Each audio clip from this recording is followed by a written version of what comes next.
Hello, तो आज मैं ले चलती हूँ आप लोगों को मेले में। और ये है मेला नेपाल का, जिसका नाम है घोड़े यात्रा।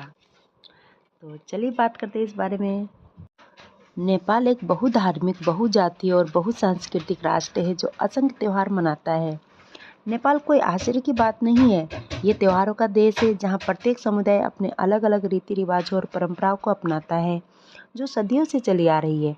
नेपाल में मनाए जाने वाले ज़्यादातर त्योहारों का धार्मिक महत्व है और कुछ प्राचीन किंवदंतियों और महाकाव्य साहित्य की महत्वपूर्ण घटनाओं पर आधारित है, जबकि कुछ त्योहार पूरे देश में मनाए जाते हैं और कुछ क्षेत्रीय स्तर पर। हर त्योहार का अपना महत्व और उसके पीछे एक कहानी होती है। त्योहार नेपाली लोगों को जोड़ने वाले पहलुओं में से एक है। अनेक त्योहारों में से घोड़े यात्रा एक प्रमुख त्योहार है जो प्रतिवर्ष बड़े उत्साह के साथ मनाया जाता है। घोड़े यात्रा को घुड़दौड़ दिवस या घोड़ा उत्सव के रूप में भी जाना जाता है।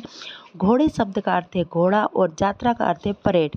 ये वार्षिक घुड़दौड़ वह तरीका है जिससे घोड़े बुरी आत्माओं को रोकते हैं और उन्हें फिर से बढ़ने से रोकते हैं। अब मैं आपको बताती हूँ घोड़ा यात्रा मनाने के पीछे की पौराणिक कथा।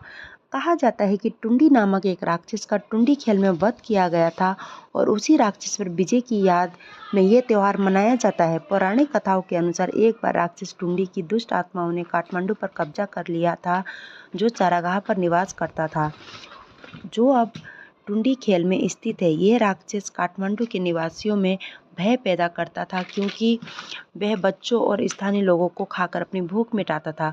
उसकी मृत्यु के बाद लोग घोड़ों पर सवार होकर उसके शरीर पर नृत्य करके खुशियां मनाते थे। ऐसा माना जाता है कि घोड़ों की सरपट दौड़ टुंडी की आत्मा को भगाने में मदद करती है। इस मैदान में घोड़ों की सवारी करना टुंडी नामक राक्षस पर विजय के उत्सव का प्रतीक है। एक अन्य किंवदंती के अनुसार ये त्यौहार नए साल के आगमन का प्रतीक है। चंद्र कैलेंडर के अनुसार यह त्यौहार चैत्र शुक्ल प्रतिपदा से पहले औसी यानी अमावस्या के दिन मनाया जाता है। घोड़ों की परेड, जिससे धार्मिक रूप से अश्व यात्रा कहा जाता है, नए साल का स्वागत करने के लिए तैयार होती है। इस त्योहार के बारे में ये भी कहा जाता है कि काठमांडू के राजा दरबारी काफिले में देवी भद्रकाली और कुमारी की पूजा करते थे। बाद में यह परेड घोड़ों की परेड में बदल गई होगी, जिसमें घुड़सवारी शो, एथलेटिक्स और दौड़ शामिल है। समय के साथ घोड़ों की दौड़ लगाकर बुरी आत्माओं को भगाने की परंपरा एक औपचारिक राष्ट्रीय त्यौहार में बदल गई। औपचारिक और सांस्कृतिक त्यौहार की दो बहुत अलग विशेषताएं हैं, जो इसे काठमांडू निवासियों और आगंतुकों के लिए अधिक विशिष्ट बनाती है। साथ ही ये त्यौहार वसंत के जीवंत रंगों के आगमन और सर्दियों की विदाई का प्रतीक है। तो इस मेले में बच्चों बड़ों सभी ने काफ़ी एंजॉय किया। ये मेला 2 दिन तक शाम 5 बजे से स्टार्ट, रात के 12 बजे तक होता है, डांस प्रोग्राम वगैरह। और ये हमारे आइसक्रीम वाले, ये हैं हमारे गांव के डॉक्टर साहब, जो आइसक्रीम की स्टॉल लगा रखी है। बच्चे आइसक्रीम खाएं और बीमार होकर के फिर इनके क्लिनिक में जाएं, है ना, डबल फ़ायदा। आइसक्रीम खाकर बीमार करो, फिर क्लिनिक में जाकर फिर दवाई लो, तो ऐसा ही है। और यहाँ से घोड़े की एंट्री होगी, जो मैं आपको नहीं दिखा सकती, मुझे वापस घर जाना पड़ा इसीलिए। और ये टॉयज स्टॉल है बच्चों के लिए। और ये कुछ खाने की चीज़ें हैं यहाँ।